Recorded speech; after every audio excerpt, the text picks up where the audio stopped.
জাতীয়তাবাদী যুবদলের প্রিয় ভাই ও বোনেরা, জুলাই গণ অভ্যুত্থানের বর্ষপূর্তি উপলক্ষে জাতীয়তাবাদী যুবদলের উদ্যোগে ফ্যাসিবাদ বিরোধী আন্দোলন ও আমার না বলা কথা শীর্ষক এই অনুষ্ঠানের সভাপতি জনাব মোনায়েম মুন্না, অনুষ্ঠানে উপস্থিত বাংলাদেশ জাতীয়তাবাদী দলের সম্মানিত মহাসচিব জনাব মির্জা ফখরুল ইসলাম আলমগীর, স্থায়ী কমিটির সম্মানিত সদস্যবৃন্দ, বিএনপির কেন্দ্রীয় এবং সহযোগী অঙ্গ সংগঠনের বিভিন্ন পর্যায়ের নেতৃবৃন্দ, অনুষ্ঠানে উপস্থিত গণ অভ্যুত্থানে শহীদ পরিবারের সম্মানিত সদস্যবৃন্দ, উপস্থিত সহযোদ্ধা সহকর্মীবৃন্দ এবং সমাবেশে অংশগ্রহণকারী যুব দলের নেতা কর্মী সমর্থক ভাই ও বোনেরা, আসসালাম আলাইকুম। সম্মানিত উপস্থিতিবৃন্দ, এতক্ষণ আমরা মনোযোগ সহকারে এই অনুষ্ঠানের শুরু থেকে মনোযোগ সহকারে শহীদ পরিবারের শোকাহত সদস্যদের বক্তব্য শুনেছি। যারা শহীদ হয়েছেন, কোনোভাবেই তাদের আত্মত্যাগের প্রতিদান দেওয়া সম্ভব নয়। তবে এই সাহসী মানুষগুলো জীবন দিয়ে দেশকে ফ্যাসিবাদ মুক্ত করে গেছেন। বাংলাদেশ এই শহীদদের কাছে ঋণী। গণ অভ্যুত্থানে জাতীয়তাবাদী যুব দলের ৭৮ জন নেতার পরিবারকে আজকে এই অনুষ্ঠানে সম্মাননা সম্মাননা জানানো হয়েছে। যুবদলের ৬ নেতাকে মরণোত্তর সম্মাননা স্মারক দেওয়া হয়েছে। আমি মনে করি আজকের এই অনুষ্ঠানে শহীদ পরিবারকে সম্মাননা জানিয়ে আমরা আসলে সম্মানিত নিজেরা হয়েছি। কারণ এটি শহীদদের প্রতি, শহীদ পরিবারের প্রতি বাংলাদেশের ঋণ।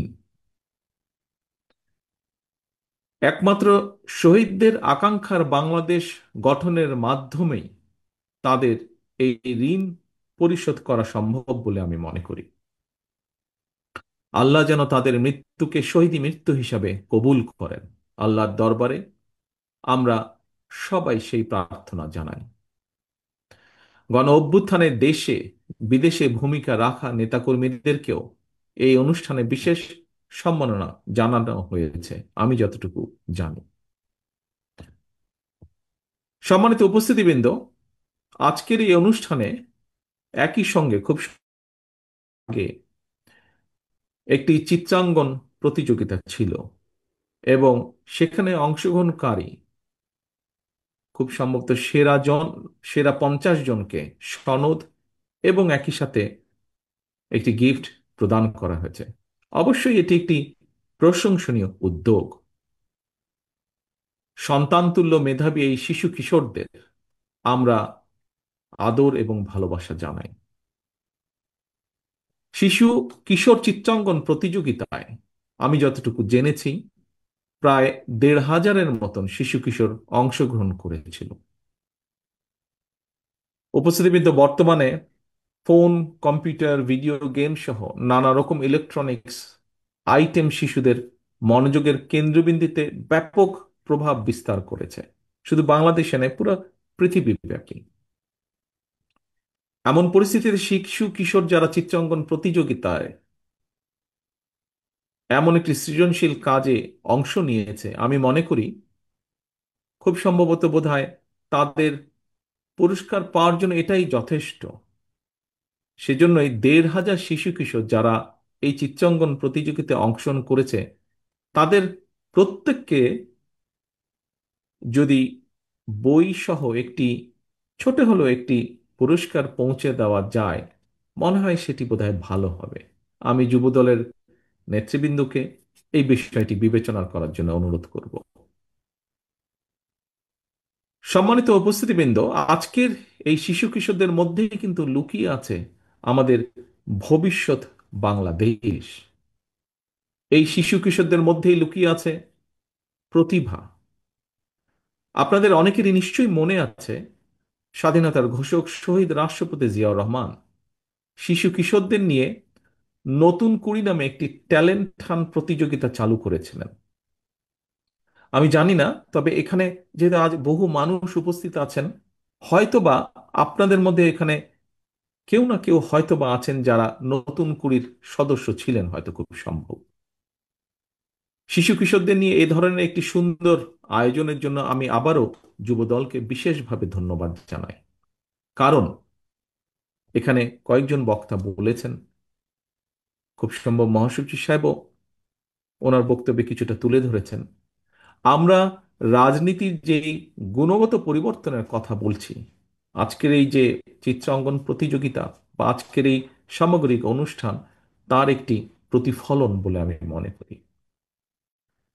ভবিষ্যতে শিশু কিশোরদেরকে নিয়ে এই ধরনের আরো সুন্দর সৃজনশীল অনুষ্ঠান আয়োজিত হবে, এটি ব্যক্তিগতভাবে আমার একটি বিশ্বাস, প্রত্যাশা।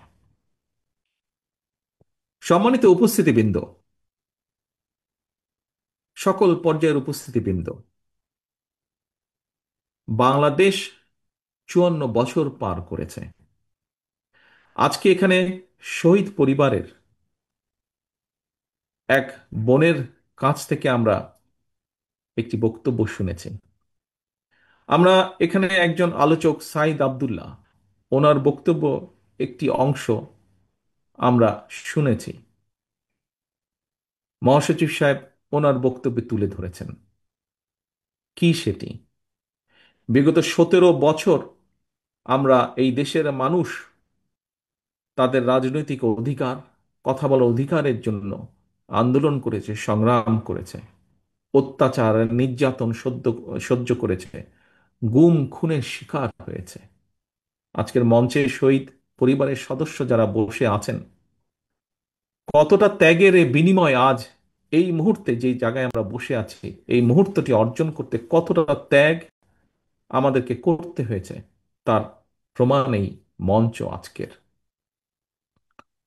প্রিয় সহকর্মীবৃন্দ, এর মধ্যে আমিও কয়েকবার বলেছি, অনেকবার বলেছি, গত কয়েক মাসে বহু বক্তা বলেছেন, বহু জায়গায় বিভিন্ন মানুষ বলেছেন যে আমরা যদি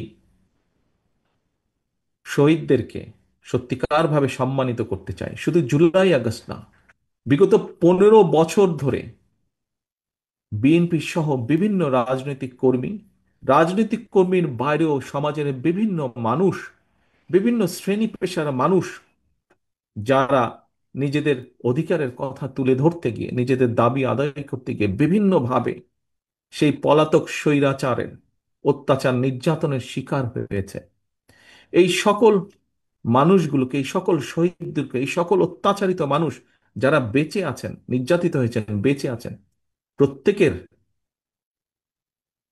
সেই ত্যাগের প্রতি যদি আমাদেরকে সম্মান জানাতে হয়, তাহলে অবশ্যই আমাদেরকে সামনে বাড়তে হবে, আমাদেরকে সামনে এগোতে হবে, এই দেশকে সামনে নিয়ে যেতে হবে। তাদেরকে শ্রদ্ধা করার একমাত্র উপায় হচ্ছে, আমি একজন রাজনৈতিক কর্মী হিসেবে বিশ্বাস করি, যে প্রত্যাশা নিয়ে তারা রাজপথে নেমে এসেছিলেন, সেই প্রত্যাশা বাস্তবায়নের কাজ শুরু করা, সেই প্রত্যাশা বাস্তবায়নের মাধ্যমে তাদেরকে সম্মান জানানোর একটি মাত্র উপায়ে আমি এটি বিশ্বাস করি। প্রিয় সহকর্মীবৃন্দ, সম্মানিত উপস্থিতিবৃন্দ, পরিষ্কারভাবে একজন রাজনৈতিক কর্মী হিসাবে আমি যেমন বুঝি, পরিষ্কারভাবে এখানে প্রত্যেকটি মানুষ অনুধাবন করেন, বাংলাদেশের জনগণ পরিবর্তন চায় এখন। আর স্বপ্ন কিংবা প্রতিশ্রুতি নয়, জনগণ এবার প্রতিশ্রুতির বাস্তবায়ন চায়। এবং বাংলাদেশ জাতীয়তাবাদী দল বিএনপি জনগণের সেই আকাঙ্ক্ষাকে ধারণ করি আগামী দিনের রাজনৈতিক কর্মসূচি প্রণয়ন করছে, চেষ্টা করছে। আমরা আমাদের নেতা কর্মী, আমাদের দলের ভেতরে, দলের বাইরে বিভিন্ন বিশেষজ্ঞ যারা আছেন, তাদের সাথে বিভিন্ন বিষয়ে আমরা আলোচনা করছি, কাজ করছি। আমাদের আগামী দিনের নীতি জনগণের জীবন উন্নয়নের রাজনীতি, দেশে বিদেশে কর্মসংস্থান সৃষ্টি এবং নিরাপদ কর্মপরিবেশ নিশ্চিত করা, এটি হবে আমাদের রাজনীতির অন্যতম মূল লক্ষ্য। অর্থাৎ মানুষের ভোটের অধিকারকে যেরকম নিশ্চিত করা, মানুষের বাক স্বাধীনতাকে যেমন নিশ্চিত করা, একই সাথে সমাজের দেশের প্রত্যেকটি মানুষ যার যেই যোগ্যতা, যার যেই মেধা, সেই হিসাবে তাকে তার অবস্থান থেকে অর্থনৈতিক স্বাধীনতা বা স্বাবলম্বী করে গড়ে তোলা অর্থনৈতিকভাবে। এবং সেই লক্ষ্যকে সামনে রেখে বিএনপির একাধিক টিম দেশের প্রতিটি সেক্টরকে নিয়ে গভীরভাবে কাজ করছে। সেই আলোকে কর্মসূচি বাস্তবায়নের প্ল্যান, প্রোগ্রাম বা কর্মসূচি আমরা পর্যায়ক্রমিকভাবে তৈরি করছি। সম্মানিত উপস্থিতিবৃন্দ, আপনারা গতকাল এবং আজকের বিভিন্ন নিউজের মাধ্যমে দেখেছেন, হয়তো কেউ কেউ ফিজিক্যালিও দেখেছেন, গতকাল শাহবাগে ছাত্র দলের, বাংলাদেশ জাতীয়তাবাদী ছাত্র দলের একটি সভা ছিল। শিক্ষার্থীদের জন্য বিএনপি নেওয়া কয়েকটি কর্ম পরিকল্পনার রূপরেখা সংক্ষিপ্তভাবে, যেহেতু বিশাল একটি সমাবেশ ছিল, সেখানে হয়তো ডিটেইল তোলা সম্ভব না, বলা সম্ভব না, সংক্ষিপ্তভাবে আমি তুলে ধরেছিলাম। দেশের যুব সমাজ, ছাত্র এবং যুব সমাজ যারা দেশকে আগামী দিনে এগিয়ে নিয়ে যাবে, যারা দেশকে আগামী দিনে গড়ে তুলবে, যারা দেশকে গড়ে তোলার সক্ষমতা রাখে, দেশের সেই যুব সমাজের কর্মসংস্থান এবং তাদের নিয়ে বিএনপির কয়েকটি কর্ম পরিকল্পনার কথা যুবদলের আজকের এই সমাবেশের মাধ্যমে সারা দেশের যুব সমাজের সামনে আমি সংক্ষিপ্তভাবে তুলে ধরতে চাই। এবং এটি আমরা শহীদ পরিবারের এক বোনের কাছ থেকে যেটি শুনেছি, তারাও কাজ চান, বেঁচে থাকতে চান।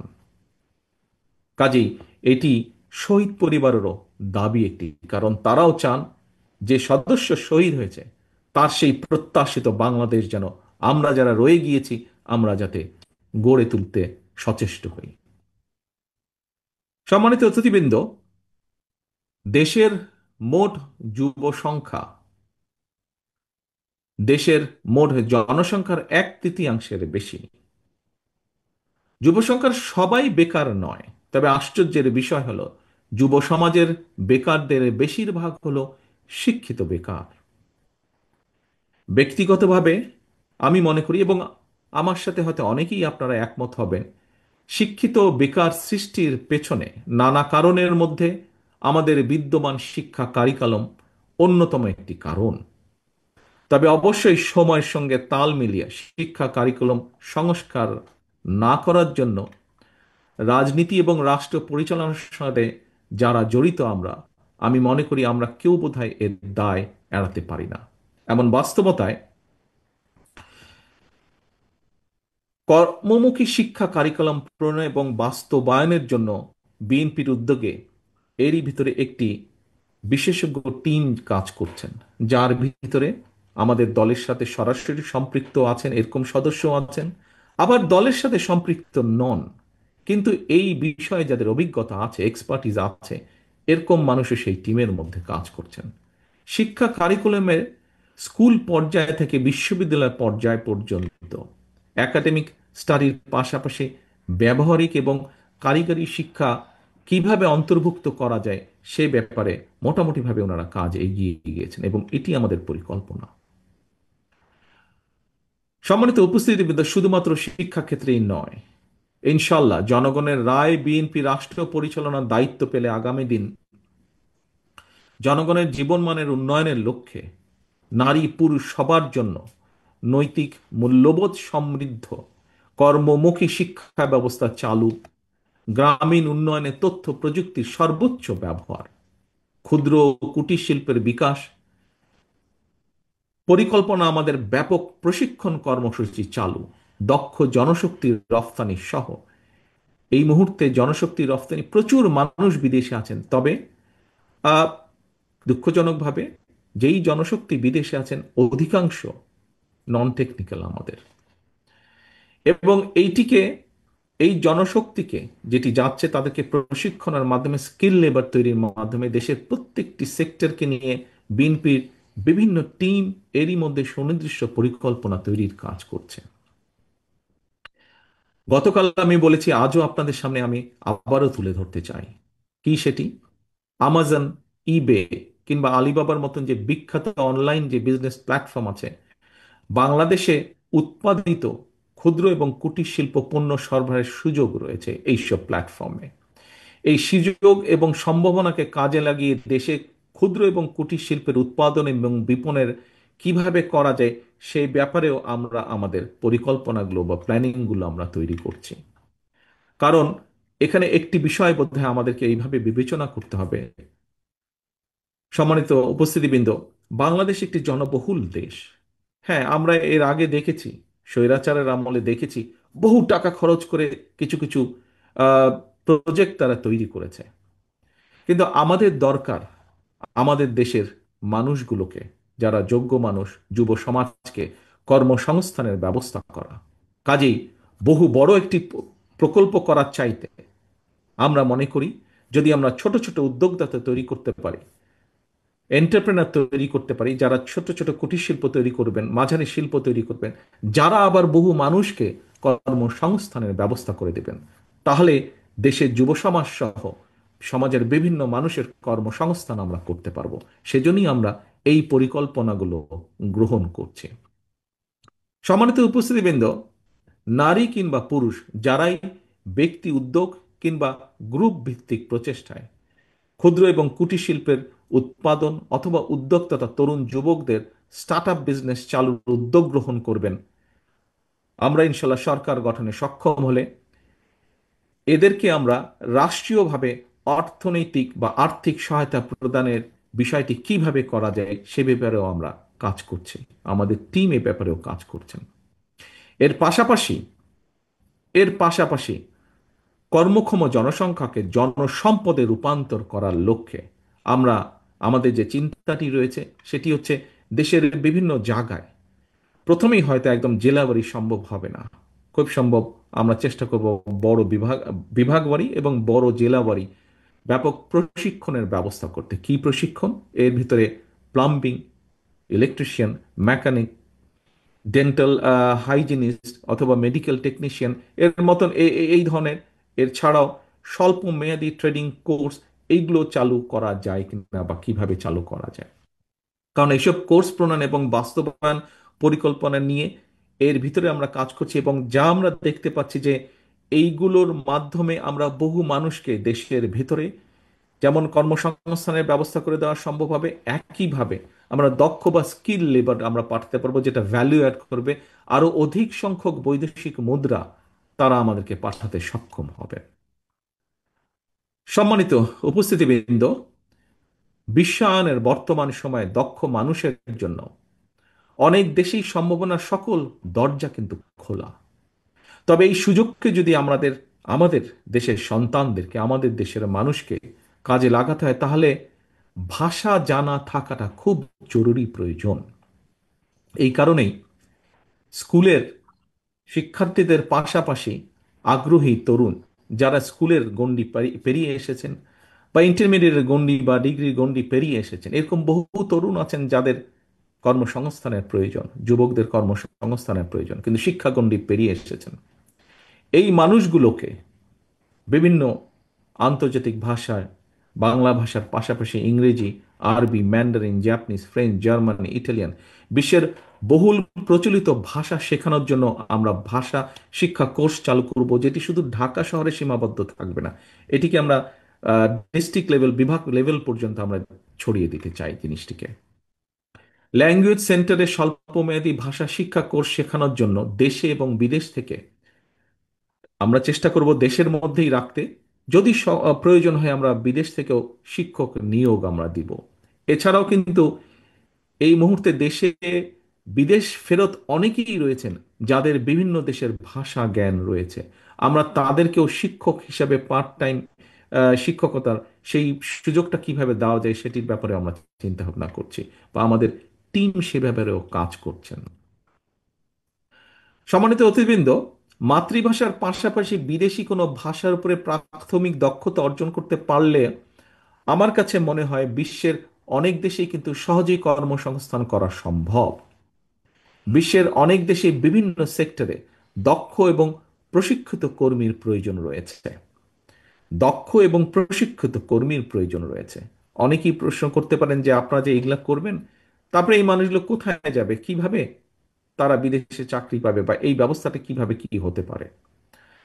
আমরা এর মধ্যে কাজ করছি যে প্রয়োজনে বাংলাদেশের দূতাবাসগুলোর মাধ্যমে সংশ্লিষ্ট দেশের চাহিদা, যেমন ধরুন জাপানে যাবে আগামী 5 থেকে 10 বছর, জাপানে কি কি ধরনের মানুষের প্রয়োজন আছে সেটি আমরা আমাদের দূতাবাসগুলোর মাধ্যমে এই ইনফরমেশন ডাটাগুলো আমরা জোগাড় করার চেষ্টা করব, এবং ঠিক সেইভাবে আমরা সেই মোতাবেক আমরা আমাদের সেই মানুষগুলো, ধরেন আগামী 10 বছর জাপানে হয়তো 10 লক্ষ শ্রমিক নিবে বিভিন্ন ক্যাটাগরির, আমরা ঠিক সেভাবে করে আমাদের 10 লক্ষ মানুষকে আমরা তৈরি করব।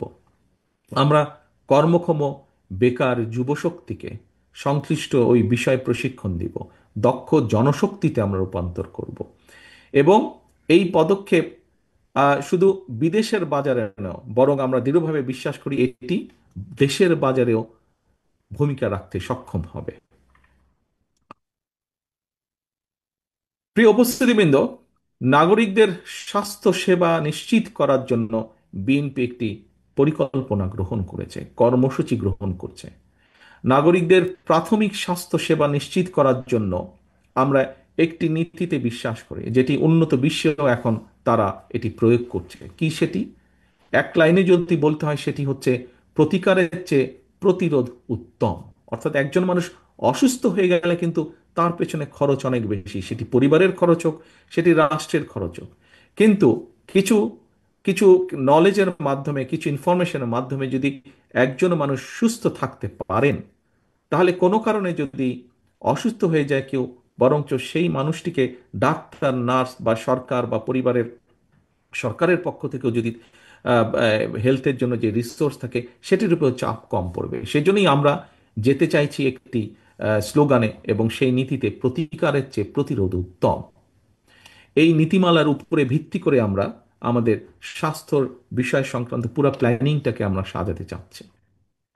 এক্ষেত্রে আমি দেশের যুব নারী সমাজের দৃষ্টি আকর্ষণ করে বলতে চাই যে জনগণের রায় ইনশাল্লাহ বিএনপি রাষ্ট্র পরিচালনার সুযোগ পেলে নাগরিকদের স্বাস্থ্যসেবা নিশ্চিত করার জন্য বিএনপি, এই যে একটু আগে যেটি বললাম, আমরা আমাদের স্বাস্থ্যসেবাটাকে সাজাচ্ছি, আমরা আমরা সমগ্র বাংলাদেশে ইউনিয়ন পর্যায়ে এবং চেষ্টা করব আমরা গ্রাম পর্যায়ে যাওয়ার জন্য হেলথ কেয়ারের ওয়ার্কার নিয়োগের পরিকল্পনা করেছি আমরা।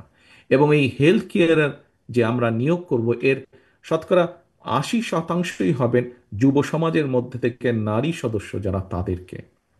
এতে করে একদিকে নারীর অর্থনৈতিক ক্ষমতায়ন ঘটবে, অপরদিকে প্রশিক্ষণপ্রাপ্ত যে আমাদের হেলথ কেয়ারের ওয়ার্কারজন থাকবেন, জনগণের প্রাথমিক স্বাস্থ্য সেবায় তারা একটি গুরুত্বপূর্ণ যুগান্তকারী ভূমিকা রাখতে সক্ষম হবেন বলে আমরা দৃঢ় বিশ্বাস করি। সম্মানিত উপস্থিতিবৃন্দ, সুস্থভাবে বেঁচে থাকতে হলে পরিবেশ এবং জলবায়ুর পরিবর্তন একটি গুরুত্বপূর্ণ বিষয়, অত্যন্ত, এবং এটিকে এড়িয়ে যাবার বোধহয় কোনো সুযোগ নেই।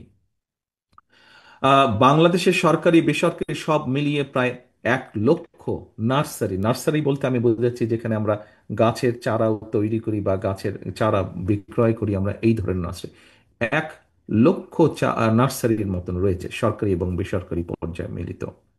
এইসব নার্সারিগুলোতে বর্ষার সময় যদি আমরা বাদ দেই, বর্ষার সময় হচ্ছে গাছ লাগানোর সময়, এটিকে যদি আমরা বাদ দিই, বাকি যে 8 মাস 7 মাস 8 মাস সময় থাকে, সেই সময় আমরা চারা উৎপাদন করব। এবং এই উৎপাদিত চারা দিয়ে পরিবেশের উন্নয়নের জন্য, পরিবেশের ব্যালেন্স রক্ষা করার জন্য ইনশাল্লাহ 5 বছরে আমাদের লক্ষ্য হচ্ছে 25 থেকে 30 কোটি গাছ লাগানোর। যেই গাছ আমরা মনে করি পরিবেশকে যেমন রক্ষা করবে, একইভাবে বাংলাদেশকে বন্যা খরা থেকেও রক্ষা করবে। উপস্থিতিবৃন্দ, আরেকটি পরিকল্পনার কথা আপনাদের সামনে আমি তুলে ধরতে চাই। শহীদ রাষ্ট্রপতি জিয়াউর রহমান। শহীদ রাষ্ট্রপতি জিয়াউর রহমানের একটি বিখ্যাত এবং অত্যন্ত জনপ্রিয় একটি কর্মসূচি ছিল। কি সেটি? বললেই আপনারা সবাই বলতে পারবেন, খাল খনন কর্মসূচি। আমরা বিভিন্ন বিষয় বিবেচনা পর্যালোচনা করে দেখেছি, ইনশাল্লাহ আগামী দিনে সরকার গঠন করতে সক্ষম হলে আমরা যে কোনো মূল্যে সমগ্র দেশে শহীদ জিয়ার এই খাল খনন কর্মসূচি আমরা আবার শুরু করব। সেটি দেশের পরিবেশের কারণে, দেশের কৃষকদের পানি সুবিধার্থে, সেটি দেশের হঠাৎ যে আকস্মিক বন্যা অথবা যে বন্যার কম বেশি রেগুলার হয়ে থাকে, সকল প্রকার বিষয়কে যদি আমাদের অ্যাড্রেস করতে হয়, এই বিষয়গুলোকে যদি আমাদেরকে মানুষকে রক্ষা করতে হয়, তাহলে এই খাল খনন কর্মসূচি এটি একটি অ্যান্টিবায়োটিকের মতন কাজ করে। কাজে এই কর্মসূচিটি ইনশাল্লাহ আমরা আবার এটিকে আমরা চালু করব। যুবদলের প্রিয় ভাই বোনেরা যারা আমার সামনে আছেন, আপনারা এবং এখানে মিডিয়ার ভাইরা আছেন, তাদের মাধ্যমে সারা দেশে অন্য অন্য নেতাকর্মী সমর্থক সহ যুবদলের ভাই বোনেরাও দেখছেন অনেকেই অনুষ্ঠান অনলাইনের মাধ্যমে এবং নিউজের মাধ্যমে। আমি আপনাদের সামনে দীর্ঘ রাজনৈতিক বক্তৃতা হয়তো দিতে পারতাম, সময় পার করতে পারতাম, কিন্তু আমি আগেই বলেছি, আবারও বলছি, আমি বিশ্বাস করি এই মুহূর্তে বাংলাদেশের মানুষ কথামালার রাজনীতি আর চাচ্ছে না। তারা একটি পরিবর্তন চাচ্ছে, প্রতিশ্রুতি চাচ্ছে না, বরং প্রতিশ্রুতির বাস্তবায়ন চাচ্ছে। জনগণ এখন সুস্থ পরিকল্পনা গ্রহণ এবং প্রতিশ্রুতির বাস্তবায়ন চায়, এবং জনগণের সেই প্রত্যাশা পূরণের লক্ষ্যে বিএনপি জনগণের জীবন মান উন্নয়নের সুনির্দিষ্টভাবে কতগুলো পরিকল্পনা গ্রহণ করছে। বহু কিছু করার আছে, বাট শুরু করতে হবে এক জায়গা থেকে, এবং যেগুলো বেসিক জিনিস আমরা সেখান থেকে শুরু করতে চাই। গতকাল ছাত্রদল আয়োজিত অনুষ্ঠানে শিক্ষার্থীদের কর্মসংস্থান নিয়ে কিছু পরিকল্পনা তুলে ধরেছিলাম। আজ যুব সমাবেশে, এই সমাবেশে, যুবদলের এই সমাবেশে আপনাদের মাধ্যমে দেশের যুব সমাজের উদ্দেশ্যে আরো কিছু আমি পরিকল্পনা তুলে ধরেছি আপনাদের সামনে। আহ, এই পরিকল্পনাগুলো বাস্তবায়নের জন্য কিন্তু প্রয়োজন আমাদের জনগণের সমর্থন। শুধু জনগণের সমর্থনই প্রয়োজন নয়, একই সাথে প্রয়োজন সমগ্র বাংলাদেশের জনগণের সহযোগিতা। প্রয়োজন বিএনপির প্রতি জনগণের রায়। কারণ আমরা মনে করি জনগণই বিএনপির সকল রাজনৈতিক ক্ষমতার উৎস। জনগণের রায় বিএনপি রাষ্ট্র পরিচালনার দায়িত্ব পেলে আমরা যত দ্রুততার সাথে সম্ভব এই পরিকল্পনাগুলো বাস্তবায়নের কাজ শুরু করব। তবে সারা দেশে জনগণের কাছে বিএনপির এই যেই পরিকল্পনাগুলো গতকাল আজ আপনাদের সামনে যে তুলে ধরেছি আমি, এইগুলোকে জনগণের কাছে নিয়ে যাওয়ার দায়িত্ব আপনাদের। গতকালকের দায়িত্বগুলো যেমন ছাত্রদলকে দেওয়া হয়েছে, আজকের দায়িত্বগুলো আপনাদের যুবদলের নেতাকর্মী, সমগ্র দেশে ছড়িয়ে ছড়িয়ে ছিটিয়ে থাকা যুবদলের নেতাকর্মীদেরকে দেওয়া হয়েছে। এবং ভাগ না, যেহেতু আমাদের এই কর্মসূচিগুলি প্রত্যেকটি যে কথা বলেছি আমি, সাধারণ মানুষের জন্য, দেশের মানুষের জন্য। আপনি যুবদল হন, আপনি স্বেচ্ছাসেবক হন, আপনি ছাত্রদল হন, আপনি বিএনপি হন, আপনি মূল দল হন, আপনি মহিলা দলের কর্মী হন, আপনি আইনজীবী ফোরামের সদস্য হন, যেই হন না কেন, অর্থাৎ আপনি যে শহীদ জিয়ার আদর্শে বিশ্বাস করেন, দেশনেত্রী খালেদা জিয়াকে যে নেত্রী হিসেবে মেনে নিয়েছেন, আপনাদের সকলের দায়িত্ব আমাদের এই পরিকল্পনাগুলো জনগণের সামনে তুলে ধরা, জনগণের কাছে নিয়ে যাবার। কারণ জনগণের রায় আমাদের প্রয়োজন, জনগণের সমর্থন আমাদের প্রয়োজন, জনগণের সহযোগিতা আমাদের প্রয়োজন মানুষের জন্য নেওয়া এই কর্মসূচিগুলো বাস্তবায়নের জন্য। এবার আমি সারা দেশে যুবদলের নেতাকর্মীদের উদ্দেশ্যে কয়েকটি কথা বলতে চাই। বিগত দেড় দশকের ফ্যাসিবাদ বিরোধী আন্দোলনে যুবদলের নেতাকর্মীরা নির্যাতন নিপীড়ন উপেক্ষা করেও রাজপথে আন্দোলনে সক্রিয় ছিলেন। আন্দোলন করতে গিয়ে ফ্যাসিবাদী সরকারের পতিত পলাতক ফ্যাসিবাদী সরকারের শত নির্যাতনেও নিপীড়নেও যুবদল পিছিয়ে যায়নি, রাজপথ ছেড়ে যায়নি তারা। শুধুমাত্র জুলাই আগস্টের গণ অভ্যুত্থানে যুবদলের ৭৮ জন নেতাকর্মী শহীদ হয়েছেন। জনগণ আপনাদের সঙ্গে ছিল, আপনাদের প্রতি জনগণের বিশ্বাস ছিল। এই কারণেই আপনারা সাহসের সঙ্গে প্রতিবাদ প্রতিরোধ গড়ে তুলতে পেরেছেন। সুতরাং আপনাদের প্রতি জনগণের সেই আস্থা ও বিশ্বাস ধরে রাখুন। মনে রাখবেন, জনগণের আস্থা অর্জন করতে পারলে আপনি নেতা, জনগণ প্রত্যাখ্যান করলে আপনি নেতা নন। প্রিয় সহকর্মীবৃন্দ, আমি আবারও বলছি, জনগণের আস্থা অর্জন করতে পারলে আপনি নেতা, জনগণ প্রত্যাখ্যান করলে আপনি নেতা নন। একজন রাজনৈতিক কর্মী হিসাবে আমার কয়েক দশকের রাজনৈতিক অভিজ্ঞতার আলোকে একটি বিষয় আপনাদের মনোযোগ আকর্ষণ করতে চাই। কি সেটি? সেটি হলো, দয়া করে আমার এই অভিজ্ঞতাটি মন দিয়ে শুনবেন, খুব সংক্ষিপ্ত। সে অভিজ্ঞতাটি কি? সেটি হলো, প্রশাসনিক সহায়তায় নেতৃত্ব হয়তো প্রদর্শন করা যায়, কিন্তু জনগণ সহায়তা করলে নেতৃত্ব দেওয়া যায়। আমি আবারও বলছি আমার অভিজ্ঞতাটি যুবদল সহ সকল পর্যায়ের নেতাকর্মীদেরকে। প্রশাসনিক সহায়তায় নেতৃত্ব হয়তো প্রদর্শন করা যায়, কিন্তু জনগণ সহায়তা করলে নেতৃত্ব দেওয়া যায়। মনে রাখবেন, মনে রাখবেন, আপনাদের প্রতি জনগণের সমর্থন থাকার কারণেই পলাতক স্বৈরাচারের প্রশাসন কিংবা আইন শৃঙ্খলা বাহিনী আপনাদেরকে, যুবদলের নেতাকর্মী সমর্থকদেরকে রাজপথ থেকে দূরে রাখতে পারেনি। সুতরাং আপনাদের প্রতি আমার আহ্বান, জনগণের আস্থায় থাকুন, জনগণকে আস্থায় রাখুন।